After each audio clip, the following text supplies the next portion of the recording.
이스라엘의 농부들은 10월달, 11월달이 되면 우기가 돼서 우기가 지난 다음에 씨를 뿌립니다. 씨자루를 가지고 들고 가서 씨를 이렇게 뿌려요. 여기저기 이렇게 뿌려요. 밭에, 농가 밭에 이렇게 뿌려요. 그러면 그 다음 사람이 지나가면서 괭이를 들고 밭을 일구면서 씨가 뿌려진 것에 흙을 덮어요. 이렇게 논밭을 다니며 여기저기 뿌리는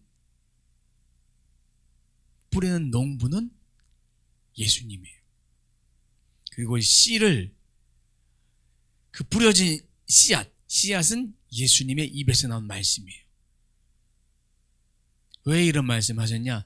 그 당시에 사람들이 다 알아들을 수 있는 그 말씀, 그 비유를 통해서 주셨는데, 이 비유를 깨닫는 것은 제자들에게만 깨닫게 해주셨다. 사람들은 일상적인 원리를 말했지만 그 원리의 뜻을 몰랐어요. 비유를 깨닫도록 허락된 제자들에게만 이것을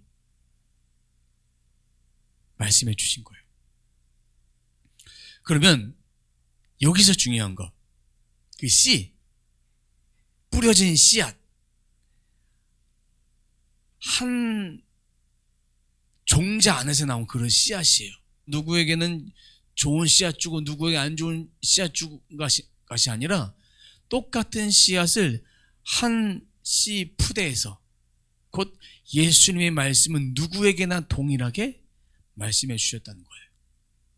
4절 말씀에 보니까 더러는 길가에 떨어지니, 첫 번째는 길가, 두 번째 5절에 보니까 더러는 흙이 많지 않은 돌짝밭에 떨어지니, 7절에는 더러는 가시덤불 속에 떨어지니, 또 8절에는 더러는 좋은 땅에 떨어지니, 네 가지의 밭에 떨어진 거예요. 첫 번째, 길가에 대해서 좀 말씀을 나누도록 하겠습니다. 길가 4절에 나온 길가는 헬라어로 호도스라고 합니다. 호도스는 길, 도로, 생활 방식이에요. 그 당시의 사람들은 길이 없어요. 아스팔트 길, 만들어진 길이 아니라 밭이나 그 주위를 걷다 보면, 사람들이 계속 걷다 보면 그 길이 만들어지는 거예요. 그 길이 만들어지다 보니까 밭에 있는 주인은 그 길을 피해서 밭을 만들고 씨를 뿌리는 거예요. 이것은 내 땅이니까 내가 밭으로 쓸 거야, 그럴 수가 없어요. 길로 만들어진 것을 피해서 밭을 개간을 해야 되는데, 그러다 보니까 이 밭 속에 씨를 뿌리니까 씨가 누구한테 밟힙니까? 사람한테 밟혀요. 씨가 열매 맺지 못하고 다 죽어버려요. 말씀을 들을 때, 주의 교훈을 들을 때 이 사람의 자세가 길가 같은 마음을 소유했다면 그 마음 밟혀지니까 누구한테 밟혀질까요? 15절 말씀에 보니까 길가에 뿌려지는 것들이란 사탄이 와서 그들에게 뿌려진 그 말씀을 빼앗아 간다. 말씀을 받을 때 이 마음밭에 심겨지지 않으면 사탄이 그것을, 뿌려진 그 밭을 다 빼앗아 가버린다. 말씀을 들을 때 마음을 열고 듣고 귀중하게 소중하게 받지 않으면 그 마음은 날아가져 버린다는 것입니다. 사탄 원수마귀는 우리들에게 말씀을 빼앗기 위해서 왔어요. 죄와 사망의 권세 앞에 놓이게 하기 위해서, 우리를 실족하기 위해서. 그런데 주님은 우리가 이 마음의 밭에 뿌려진 이 말씀을, 죄와 사망의 권세를 없애기 위해서 오신 분이에요. 누구를 따라야 될 것인가? 축복의 말씀을 따라야 될 것인가? 사망의 길을 따르는 그 사단 원수 마귀한테 휘둘려서 그렇게 살아가야 될 것인가? 어떻게 해야 될 것인가? 우리는 하나님 말씀을 따라 살아가야 합니다. 우리가 사단 원수 마귀를 제압할 수 있는 비밀은 주 예수 그리스도의 말씀을 믿고 그 말씀을 고백하는 일이에요. 그리고 그분의 말씀을 믿는 제자가 되는 길입니다. 사람한테 밟히는 사단의 권세 앞에 말씀을 빼앗기지 말고 지켜라. 내 의지가 아니라 하나님의 말씀을 통해서, 예수 그리스도를 통해서 그 말씀을 내가 붙들고 살아갈 때 길가에 뿌려지지 않는 그런 말씀이 됩니다. 두 번째는 돌밭. 5절에 보니까 돌밭, 헬라어로 페트로데스, 뭐냐면 바위, 돌, 그런 뜻이에요. 오늘 말씀에 보니까 흙이 많지 않아 돌짝에 떨어지게 돼 있죠. 흙보다는 돌이 많은 거예요. 농부가 씨를 뿌릴 때 뿌렸어요. 돌짝밭에 뿌렸어요. 뿌렸는데 돌이 많다 보니까 열매를 맺을 수 없다. 그래서 돌로 이루어진 밭이니까 흙이 얇으니까 뿌리를 내릴 수 없는 거예요. 깊게 뿌리가 내려지지 않으면 금방 죽습니다. 꽃도 자라긴 자라는데 뿌리가 땅에서 떨어지면 어떻게 됩니까? 죽어버리잖아요. 그리고 오늘 말씀에도 보니까 싹이 나왔지만 6절에 해가 뜨자 타버려서, 해가 40도 이상 가량 올라가면 어떻습니까? 타버리잖아요. 피부도 그렇잖아요. 우리가 바깥에 나가 자외선을 받으면 피부가 타버리잖아요. 그것처럼 뿌리가 땅 깊숙이 들어가지 않으면 타버린다. 뿌리가 없어서 말라버린다고 말씀에서 이야기하고 있습니다. 그러면 돌짝밭에 뿌려진 것이 무엇일까요? 16절 함께 보면, 말씀을 들으면 곧 기쁨으로 받아들이기는 하지만, 꽃은 피는 거예요. 하지만 17절, 뿌리가 없어서 오래가지 못하고 환난이나 박해가 일어나면 곧 걸려 넘어진다. 말씀을 들었는데 기쁨으로 그 말씀을 순간은 받아들이지만 믿음의 뿌리, 말씀의 뿌리가 없으니까 어려움이 생기면 금방 실족하고 넘어진다.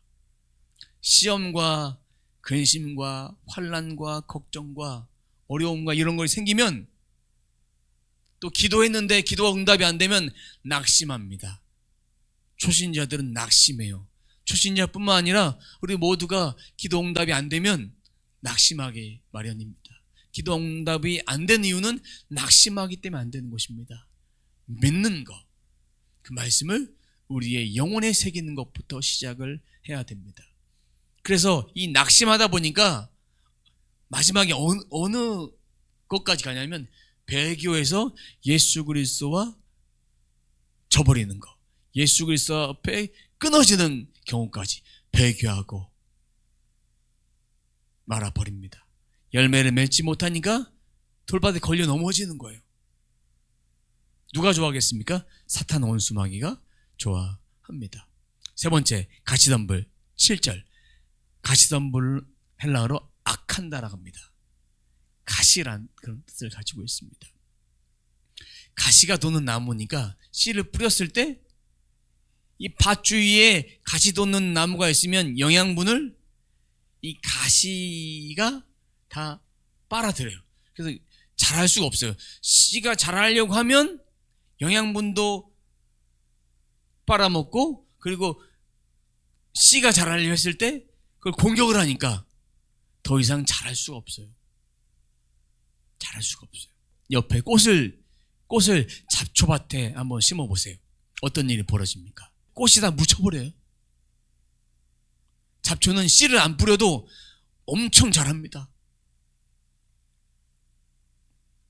바로 인간적인 욕심과 정욕을 이기지 못해서, 세상적인 인간의 욕심과 정욕을 이기지 못해서 열매를 맺지 못한다. 18절 19절입니다. 가시덤불 속에 뿌려지는 것들이란 말씀을 듣기는 하지만 19절 세상의 염려, 재물의 유혹, 그 밖에 다른 일에 욕심이 들어와 말씀을 막아서 열매를 맺지 못한다. 세상의 염려가 뭘까요? 일상생활 속에 염려 안 하는 사람이 없죠. 염려거리가 있지만 주님은 주님께 맡기고 기도하라고 했어요. 그러면 하나님께서 그 염려거리를 하나씩 풀어줍니다. 근데 그 염려가 우리가 염려한다 그 문제가 풀려지는 것이 아닙니다. 우리가 염려하면 잠도 못 자고 고민도 하고 스트레스도 받고 그런다고 우리가 우리 염려로 인해서 우리 키가 한 자락이나 더 자랄 수 있게 하겠습니까? 없습니다. 믿음이 있어도 여전히 근심합니다. 그런 염려 때문에 말씀의 씨앗이 자라지 못한다. 두 번째는 재물의 유혹. 재물 자체가 나쁘다는 것은 아닙니다. 근데 이들은 재물에 대한 유혹을 받는 사람들은 재물이 안정갑니다. 돈 있으면 다 할 수 있다. 돈 있으면 다 할 수 있지만 돈 있다고 다 할 수 있는 것이 아닙니다. 건강, 하나님이 보살펴 주지 않으면 할 수 없습니다. 내 의지로 무엇인가 하려고 했을 때 하나님이 도와주지 않으면 할 수 없습니다. 그럼 돈을 더 의지한다는 것은, 재물의 유혹을 받는다는 것은 하나님보다 재물을 더 사랑한다. 그리고 재물을 더 탐한다는 것은 하나님이 주신 그 재물을 청지기로서 잘 사용하지 못한다는 것입니다. 많이 가졌으면 많이 가진 대로 내 것도 쓰고 남을 위해도 흘려보내는 일. 그래서 성경에서는 적게 받은 자도 많이 받은 자도 부족하지 않다, 남지 않는다, 이렇게 분명히 말씀해 주고 있습니다. 감사를 모르고 항상 불평해요. 더 없다 이렇게 생각합니다. 또 말씀해 보니까 그 밖에 다른 일에 욕심이 들어와서 말씀을 막아서 열매를 맺지 못한다. 그 밖에 다른 일에 대한 욕심이 뭘까요? 세상에 대한 욕심이에요.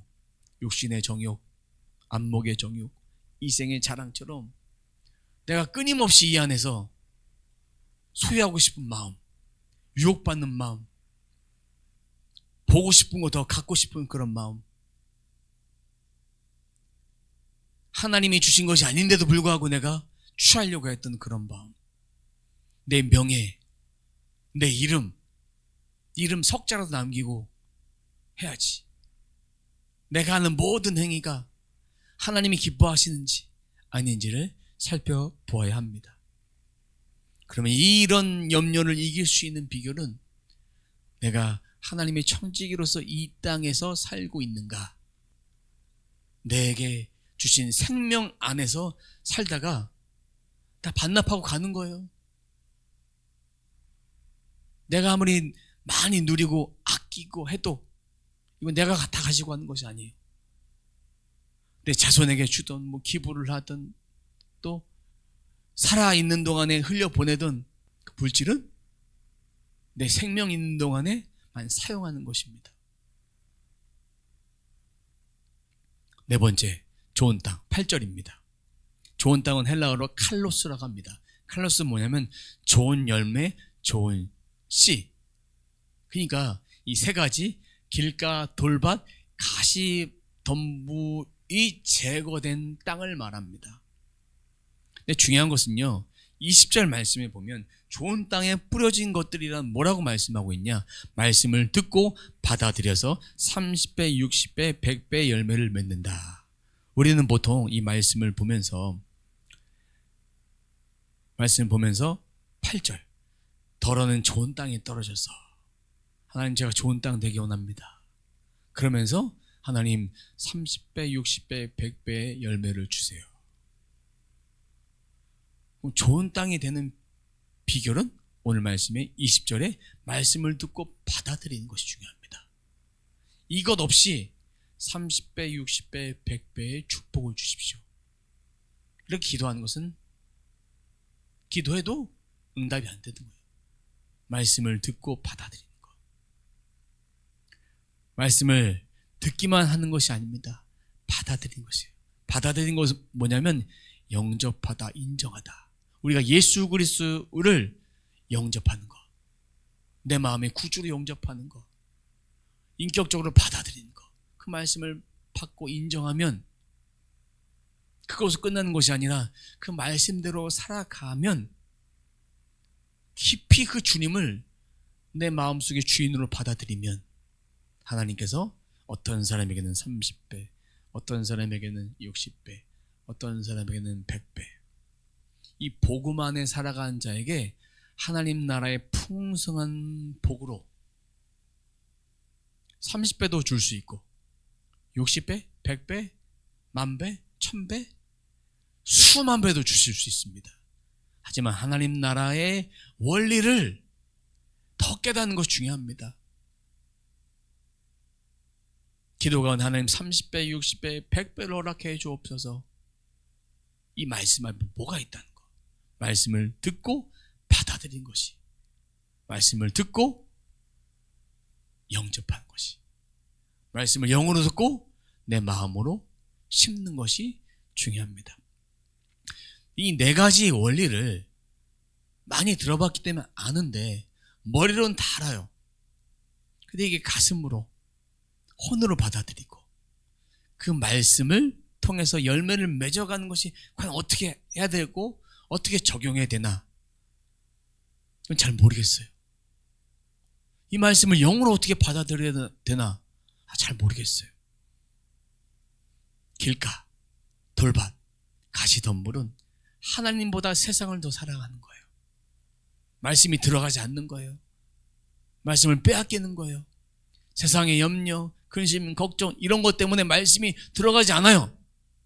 들었다고 해도 뿌리가 없으니까 금방 타버려요. 믿음의 눈이 아닌 현실로 바라보고 평가하면 말씀을 받아들일 수가 없습니다. 말씀은 비상식이네. 말씀을 의심하면서 눈으로 보여지지 않으니까 나는 믿지 않을 거야. 주님이 주의 능력을 보여주셔서 그래도 믿지 않는 거예요. 말씀을 읽는 횟수가 점점 줄어듭니다. 내 우선순위가 바뀌어집니다. 마음이 멀어지니까 마음도 둔감해지고 예배도 더 소홀해지고 기도 시간도 줄어들고 하나님이 세우신 그 기준, 말씀에 대한 기준, 그 기준이 아니라 내 마음이 점점 떠나니까 완악해지는 거예요. 예배도 바쁜 일이 있어서 한번 빠졌어요. 바쁜 일이 있어서 온라인 예배 한번 드렸어요. 그러다 어떻게 되는지 아십니까? 바쁜 일이 있으니까 교회 올 생각을 안 하고 그냥 핸드폰 켜고 그냥 예배 보는 거예요. 예배를 드리는 게 아니라 예배를 보는 거거든요. 당연히 주일날 스케줄을 맞춰요. 주일 예배도 안 드리고 가는 중간에 보면 되지 뭐. 이렇게 생각해 버린다. 그러다 보면 점점 마음이 멀어져요. 점점.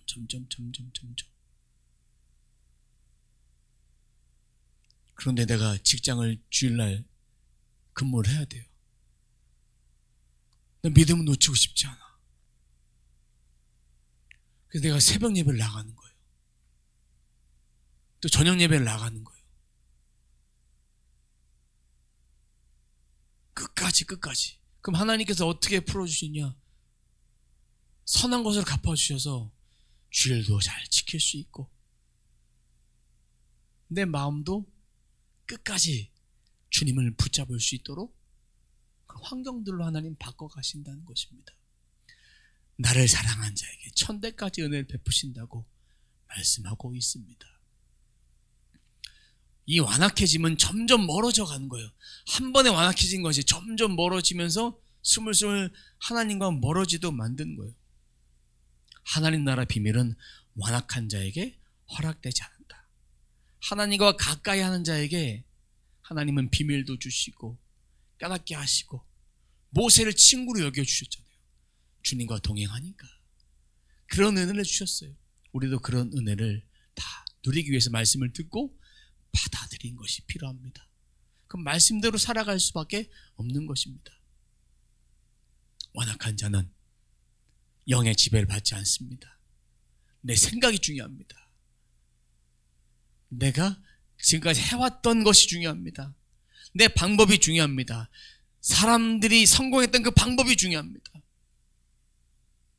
그런 사람들은 하나님을 주인으로 모신 자가 아니기 때문에 종교인이고 무늬만 신자입니다. 하나님 찾지 않고 마음이 점점 멀어져 버리고, 그러니까 말씀을 읽는 것도 지루하고 말씀이 읽는 것도 시간 낭비라 생각하고 쓸데없는 일이라고 생각할 수밖에 없습니다. 말씀은 지식이 많아서 학식이 많아서 읽는 것이 아닙니다. 그런다고 깨달아지는 것이 아닙니다. 자연적 노력이 아니라 주의 말씀을 읽기 위해서는 이 마음을 열어야 됩니다.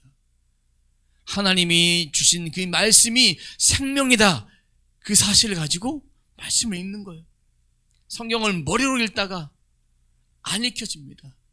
머리로 읽다가 주님이 만지십니다. 깨닫게 하십니다. 돌이키게 하십니다. 성령을 통해서 깨닫게 하십니다. 말씀을 머리로 읽다가 깨달아지는 이유는 그 말씀이 성령의 말씀이기 때문에 말씀이 깨달아지는 것입니다. 그 말씀이 다 이해가 되지 않습니다. 그러면 말씀을 읽다가 잠시 멈춰도 돼요. 그럼 그 구절을 묵상하는 거예요. 읊조리는 거예요. 읽는 거예요. 암송도 하는 거예요. 그러다 보면 말씀이, 하나님, 이 말씀의 의미를 깨닫기를 원합니다. 하나님이 기도 가운데, 삶 가운데 지혜를 주셔서 아까 우리가 선포했던, 함께 읽었던 하나님은 그런 양심의 말씀을 주시고 지혜를 통해 말씀을 주시고, 갑자기 눈을 들어 보는데 보이지 않던 게 보여요. 등잔 밑이 어둡다고 이런 속담도 있죠. 근데 말씀을 읽다가 깨달아지지 않는 어느 순간 눈을 딱 돌려서 봤는데 거기에 대한 해석같이 딱 떠오르는 거예요. 딱 보이는 거예요. 그렇게 말씀을 하나님께서 역사해 주신다. 깨끗한 마음을 가진 자에게, 하나님을 사모한 자에게. 그 말씀을 읽다가, 말씀 읊조리다가, 주야로 읊조리다가 더 알고 싶은 것이 있어요. 그러면 성경 해설서나 또 성경 주석이나, 또 요즘은 책이 잘 나와서 성경 66권에서 간단히 권별로, 장별로 정리가 되는 그런 책도 있습니다. 그런 책도 사서 보시고, 통독 중이다 그러면 통독, 제가 추천하는 책은 통독 365일 평신도를 위한 주석이 있어요. 또 보시면 내가 읽을 분량에 대해서 간단하게 이렇게 한 장씩 이렇게 요약이 되어 있는 것을 볼 수 있습니다. 그래서 하나님 주시는 그 말씀들을 좀 더 깨달아 가는 것입니다. 오늘 말씀을 적용을 한번 해보도록 하겠습니다. 길가, 오늘 읽은 말씀만, 분량만 끝내겠다. 말씀을 영혼을 읽지 않고 그냥 의무적으로 읽는 거예요. 그럼 길가인 거예요. 돌밥, 하나님을 인격적으로 받아들이지 않는 거예요. 믿음이 뿌리가 없으면 믿음의 뿌리를 세우기 위해서 말씀을 더 읽어야 되는데, 더 하나님을 믿어야 되는데, 순간 염려와 근심과 걱정과 이런 돌박 같은 그런 마음이 다가오면 순간 주님을 잊어버리는 거예요. 가시덤불, 기도는 하는데 세상 염려, 근심, 걱정에 사로잡혀요. 하나님이 주신 것에 대한 감사는 없고 불만밖에 없어요.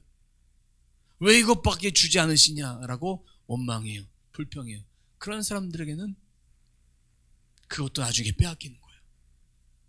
가진 것을 어떻게 쓰느냐 참 중요합니다. 달란트 비유하시죠. 천국은 그런 것입니다. 좋은 땅, 성령님께 지혜를 구하며 말씀을 읽는 거예요. 말씀을 사랑하고 말씀에 순종하니까, 말씀을 듣고 받아들이니까 30배, 60배, 100배 열매를 주셔도 주님이 아깝지 않은 거예요. 청지기로 잘 살아가니까 그 말씀을 순종하니까 하나님은 더 주고 싶은 거예요. 통과한 거예요. 좋은 땅 말씀을 듣고 받아들이는 것입니다. 우리가 말씀을 어디에 심어야 될까요? 우리의 말씀을 영으로 듣고 우리의 혼, 마음에 심어야 합니다. 우리의 전인격이 심어야 합니다. 그래야 변화가 일어납니다. 제가 반복해서 얘기하는 거지만 누군가에게 지적받아서 안 하는 것은 한순간일 뿐이에요. 근데 내 진짜 마음이 바뀌어서 영이 깨끗해지고 마음이 바뀌어서 그렇게 변화가 되면 진정한 변화가 일어납니다. 그러다가 성령께서 양심에 찔림을 주시면 또 깨닫고 돌이켜지게 됩니다. 말씀을 영으로 읽어야 됩니다. 생명을 읽어야 됩니다. 그럼 내 마음의 변화가 있습니다. 영의 말씀으로 내가 읽고 들어야 합니다. 하나님 말씀을 푸는 또 설교도 영의 말씀으로 내가 들어야 합니다.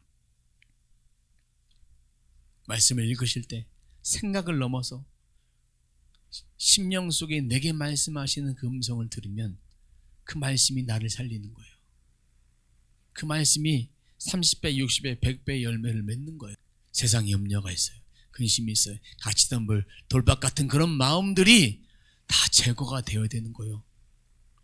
하나님이 알아서 제거해 주신 것이 아니라 말씀을 주셨으면 내게 돌박 같은 그런 마음이 있나?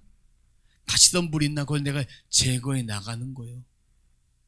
근심하지 말라고 했으니까 여전히 근심해요. 그 근심을 통해서 돌박 같은 마음이 생기는 거예요. 세상 염려를 통해서 가시덤불 같은 게 생기는 거예요. 물질에 대한 염려가 생기는 거예요. 그 밖에 다양한 일들이 생기는 거예요. 그것을 내가 말씀을 통해서 말씀 지식으로 깨달았으면 뽑아내야 되는 거예요. 그건 내가 해야 되는 거예요. 아무도 해줄 수 없다. 주님은 그 말씀을 주셨고 그 말씀에 순종하려면, 듣고 받아들이려면, 영접하려면 그걸 다 없애야죠. 이 세 가지를. 그래야만 말씀이 생명이 되고 영과 혼을 회복하고 또 육도 강건케 되는, 내 영혼이 잘된 같이 범사가 잘되고 강건케 되기를 원하노라. 이 말씀이 성취가 되는 것입니다. 사랑하는 성도 여러분, 말씀을 우리의 영과 혼에 새기십시오. 그것이 우리가 진정한 변화를 누리는 비밀입니다. 천국의 비밀입니다. 이 말씀을 붙잡고 살아가는 저와 여러분의 삶이 되시길 주님의 이름으로 축원합니다.